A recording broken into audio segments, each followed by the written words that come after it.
ಆತ್ಮೀಯರೇ, ಇಂದಿನ ತರಗತಿಗೆ ತಮಗೆಲ್ಲ ಸ್ವಾಗತ. ನಾನು ನಿಮ್ಮೊಂದಿಗೆ ಹಂಚಿಕೊಳ್ಳಿರೋ ವಿಷಯವಸ್ತು ಆರೋಗ್ಯ ಶಿಕ್ಷಣ. ಇದು ಪ್ರಾಥಮಿಕ ಶಾಲಾ ಶಿಕ್ಷಕರುಗಳಿಗೆ, ಪದವಿ ಪ್ರೌಢಶಾಲಾ ಶಿಕ್ಷಕರುಗಳಿಗೆ ಪರೀಕ್ಷೆಗೆ ಬರುವಂಥ ಅತಿ ಉಪಯುಕ್ತ ಮಾಹಿತಿ. ಒಂದು ಕಡೆ ಸೇವ್ ಮಾಡಿಕೊಳ್ಳಿ. ಕಣ್ಣಿಗೆ ಸಂಬಂಧಿಸಿದ ವಿಷಯಗಳನ್ನು ಈಗಿನ ಸಂಚಿಕೆಯಲ್ಲಿ ನೀಡಲಾಗಿತ್ತು. ಸಮೀಪ ದೃಷ್ಟಿ, ದೂರದೃಷ್ಟಿ ಅಂತ ಹೇಳಿ. ಈಗ ಅದರ ಮುಂದಿನ ಭಾಗ ನೋಡ್ಕೊಂಡಲ್ವ, ಕ್ಯಾಟ್ರಾಕ್ಟ್, ಚಾಳೀಸು ಅಂತ. ಚಾಳೀಸು ಅಂದರೆ 35ರಿಂದ 40 ವರ್ಷ ಮೇಲ್ಪಟ್ಟವರಲ್ಲಿ ಕಣ್ಣಿಗೆ ಕಾರ್ನಿಯ ಆದ ಮೇಲೆ ಪೊರೆ ಬರುವುದು. ಇದಕ್ಕೆ ಕ್ಯಾಟ್ರಾಕ್ಟ್ ಎನ್ನುವರು. ಇದರಿಂದ ಕಣ್ಣುಗಳು ಮಸುಕಾಗಿ ಕಾಣಿಸುತ್ತದೆ. ಇದನ್ನು ಶಸ್ತ್ರಚಿಕಿತ್ಸೆಯ ಮೂಲಕ ಸರಿಪಡಿಸುವರು. ಗ್ಲಾಕೋಮಾ, ಇದೊಂದು ಕಣ್ಣಿಗೆ ಸಂಬಂಧಿಸಿದ ಗಂಭೀರ ರೂಪದ ಕಾಯಿಲೆಯಾಗಿದ್ದು ಕಣ್ಣುಗಳು ಕುರುಡುಗಳಾಗುತ್ತವೆ. ಇದನ್ನು ಶಸ್ತ್ರಚಿಕಿತ್ಸೆಯ ಮೂಲಕ ಸರಿಪಡಿಸುವರು.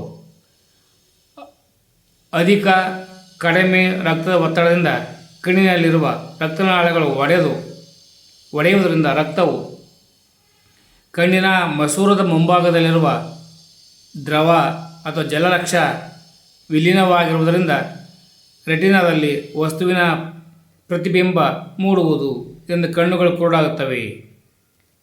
ಡಯಾಬಿಟಿಸ್ ರೆಟಿನೋಪತಿ, ಇದೊಂದು ಕಣ್ಣಿಗೆ ಸಂಬಂಧಿಸಿದ ಕಾಯಿಲೆಯಾಗಿದ್ದು ಮಧುಮೇಹ ರೋಗವು ಹಳೆಯದಾದಂತೆ ಹೆಚ್ಚಿನ ರಕ್ತದ ಒತ್ತಡದಿಂದಾಗಿ ಕಣ್ಣಿನಲ್ಲಿರುವ ರಕ್ತನಾಳಗಳು ಒಡೆಯುವವು.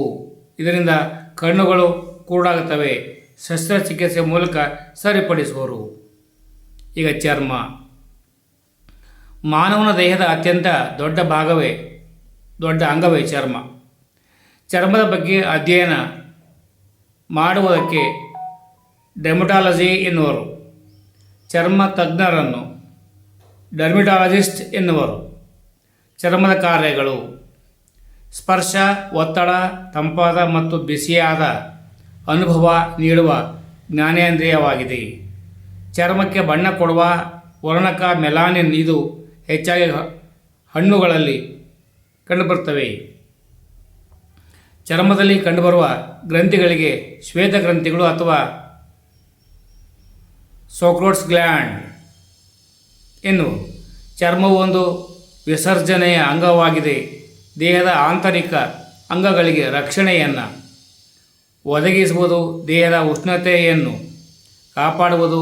ಚರ್ಮವನ್ನು ದೇಹದ ಉಷ್ಣತಾ ಮಾಪಕ ಎನ್ನುವರು. ಚರ್ಮಕ್ಕೆ ಸಂಬಂಧಿಸಿದ ಕಾಯಿಲೆಗಳು: ಮೊಡವೆಗಳು, ಪಿಂಪಲ್ಸ್ ಅಂತೆವೆ. ಲೈಂಗಿಕ ಹಾರ್ಮೋನುಗಳ ಏರುಪೇರಿನ ಸ್ರವಿಸುವಿಕೆಯಿಂದ ಮೊಡವೆಗಳು ಉಂಟಾಗುತ್ತವೆ. ತ್ವನ್ನು, ಇದೊಂದು ಚರ್ಮಕ್ಕೆ ಸಂಬಂಧಿಸಿದ ಅನುವಂಶೀಯ ಕಾಯಿಲೆ.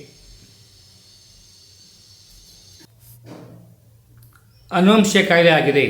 ಚರ್ಮದಲ್ಲಿ ಮೆಲಾನಿನ್ ಉತ್ಪತ್ತಿ ಕಡಿಮೆ ಆಗುವುದರಿಂದ ಚರ್ಮದ ಬಣ್ಣ ಬಿಳಿಯಾಗುವುದಕ್ಕೆ ಅಲ್ಬಿನಿಸಮ್ ಎನ್ನುವರು. ಕುಷ್ಠರೋಗ, ಇದೊಂದು ಚರ್ಮಕ್ಕೆ ಸಂಬಂಧಿಸಿದ ಸಾಂಕ್ರಾಮಿಕ ಕಾಯಿಲೆ. ಕುಷ್ಠರೋಗಕ್ಕೆ ಕಾರಣವಾದ ಬ್ಯಾಕ್ಟೀರಿಯಾ ಮೈಕ್ರೋಬ್ಯಾಕ್ಟೀರಿಯಂ ಲೆಪ್ರೆ.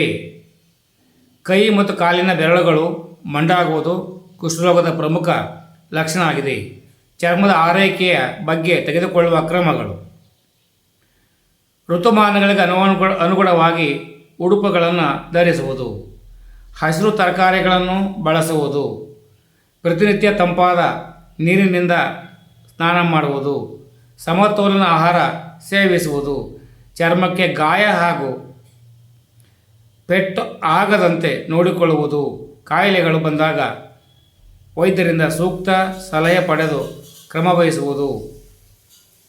ಕೀಟಗಳು ಕಚ್ಚುವಿಕೆಯಿಂದ ತಪ್ಪಿಸಿಕೊಳ್ಳುವುದು. ಧನ್ಯವಾದಗಳು. ಕಲಿಕಾರ್ಥಿಗಳೇ ಒಂದು ಕಡೆ ಸೇವೆ ಇಟ್ಕೊಳ್ಳಿ, ಚೆನ್ನಾಗಿ ಅಭ್ಯಾಸ ಮಾಡಿ ಮನನ ಮಾಡ್ಕೊಳ್ಳಿ, ಮಂದಟ್ಟು ಮಾಡ್ಕೊಳ್ಳಿ, ಪರೀಕ್ಷೆಗೆ ಸಹಾಯವಾಗಲಿ ಅಂತ ಹೇಳಿ ಸಂಗ್ರಹಿಸ್ಕೊಂಡು ಬಂದಿರುವೆ ನಿಮಗಾಗಿ, ನಿಮ್ಮ ಏಳಿಗೆಗಾಗಿ. ಯಾರೆಲ್ಲ ಸಬ್ಸ್ಕ್ರೈಬ್ ಮಾಡ್ಕೊಳ್ಳಿ. ನನ್ನ ಧ್ವನಿಗೆ ಇನ್ನಷ್ಟು ಬೆಂಬಲ ನಿಮ್ಮಿಂದ ಸಿಗಲಿ ಎಂಬುದು ನನ್ನ ಆಶಯ.